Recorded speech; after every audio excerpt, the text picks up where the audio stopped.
بسم اللہ الرحمن الرحیم۔ صرف 5 منٹ کا مدرسہ قرآن و حدیث کی روشنی میں 220واں دن 10 شعبان المعظم۔ نمبر 1 اسلامی تاریخ۔ حضرت ابو ذر غفاری رضی اللہ عنہ۔ حضرت ابو ذر غفاری رضی اللہ عنہ کا پورا نام جندب بن جنادہ تھا۔ حضرت ابو ذر رضی اللہ عنہ پہلے شخص ہیں جنہوں نے حضور صلی اللہ علیہ وسلم کی پہلی ملاقات کے وقت السلام علیکم کہا تھا۔ حضور صلی اللہ علیہ وسلم نے جواب میں وعلیکم السلام ورحمۃ اللہ وبرکاتہ فرمایا۔ اس طرح سلام کرنے کا رواج شروع ہوا۔ حضرت ابو ذر غفاری رضی اللہ عنہ مکہ میں مسلمان ہوئے اور واپس آ کر اپنے گاؤں میں دعوت دینا شروع کیا۔ سب سے پہلے ان کے بھائی انیس غفاری رضی اللہ عنہ مسلمان ہوئے۔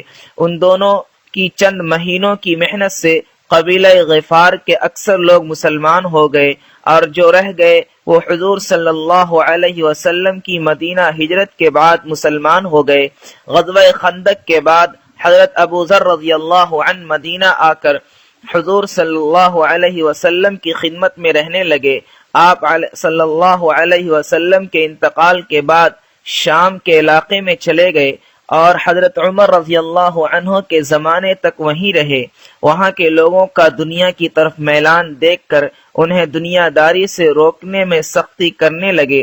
حضرت عثمان رضی اللہ عنہ نے اپنے زمانہ خلافت میں انہیں مدینہ بلا لیا، لیکن حضرت ابو ذر رضی اللہ عنہ یہاں بھی زیادہ دن نہیں رہ سکے، اور حضرت عثمان رضی اللہ عنہ کے مشورے سے وہ ربضہ نامی دیہات میں چلے گئے اور وہیں سن 32 ہجری میں آپ کا انتقال ہوا۔ نمبر 2 حضور صلی اللہ علیہ وسلم کا معجزہ۔ جنگ بدر میں صحابہ کے حق میں دعا۔ رسول اللہ صلی اللہ علیہ وسلم جنگ بدر میں 313 یا اس سے کچھ زیادہ صحابہ کو لے کر نکلے اور دعا کی، اے خدا یہ لوگ ننگے بدن ہیں، کپڑے دے، ننگے پاؤں ہیں، سواری عطا فرما، بھوکے ہیں، کھانا دے دے۔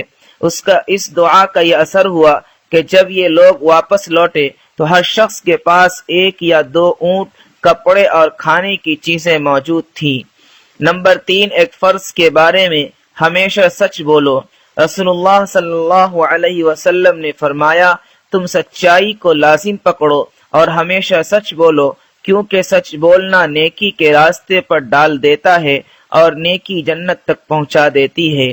نمبر 4 ایک سنت کے بارے میں وضو کے درمیان کی دعا۔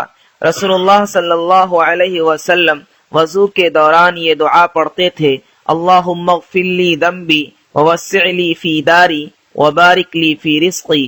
ترجمہ، اے اللہ میرے گناہوں کو معاف فرما اور میرے گھر میں وسعت اور رزق میں برکت عطا فرما۔ نمبر 5 ایک اہم عمل کی فضیلت۔ والد کے دوستوں کے ساتھ اچھا برتاؤ کرنا۔ رسول اللہ صلی اللہ علیہ وسلم نے فرمایا، نیکیوں میں بہترین نیکی یہ ہے کہ آدمی اپنے والد کے دوستوں کے ساتھ اچھا برتاؤ کرے۔ نمبر 6 ایک گناہ کے بارے میں دین کے خلاف سازش کرنا۔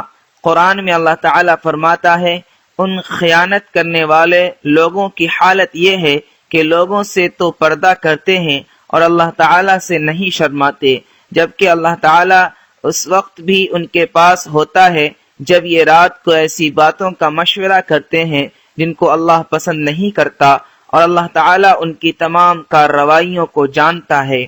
نمبر 7 دنیا کے بارے میں دنیا کی زندگی کھیل تماشا ہے۔ قرآن میں اللہ تعالیٰ فرماتا ہے، یہ دنیا کی زندگی تو صرف کھیل تماشا ہے، اگر تم اللہ پر ایمان لاؤ اور تقوی اختیار کرو تو وہ تم کو تمہارا اجر و ثواب عطا فرمائے گا اور تم سے تمہارا مال طلب نہیں کرے گا، اور اگر وہ تم سے تمہارا مال طلب کرنے لگے اور آخری حد تک طلب کرتا رہے تو تم کنجوسی کرنے لگو اور تمہاری ناگواری کو ظاہر کر دے۔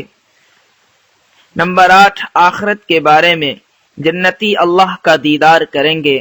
رسول اللہ صلی اللہ علیہ وسلم نے لیلۃ البدر میں چاند کو دیکھا اور فرمایا، تم لوگ اپنے رب کو اسی طرح دیکھو گے جس طرح اس چاند کو دیکھ رہے ہو، تم ان کو دیکھنے میں کسی قسم کی پریشانی محسوس نہیں کرو گے۔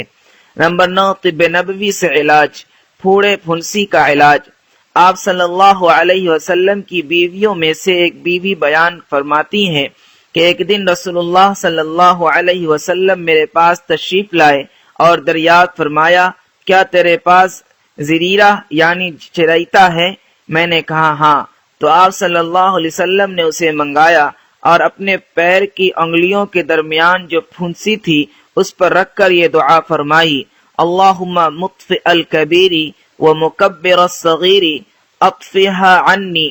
ترجمہ، اے بڑے کو چھوٹا اور چھوٹے کو بڑا کرنے والے اللہ، اس زخم کو ختم کر دے۔ چنانچہ وہ پھنسی اچھی ہو گئی۔ نمبر 10، نبی صلی اللہ علیہ وسلم کی نصیحت۔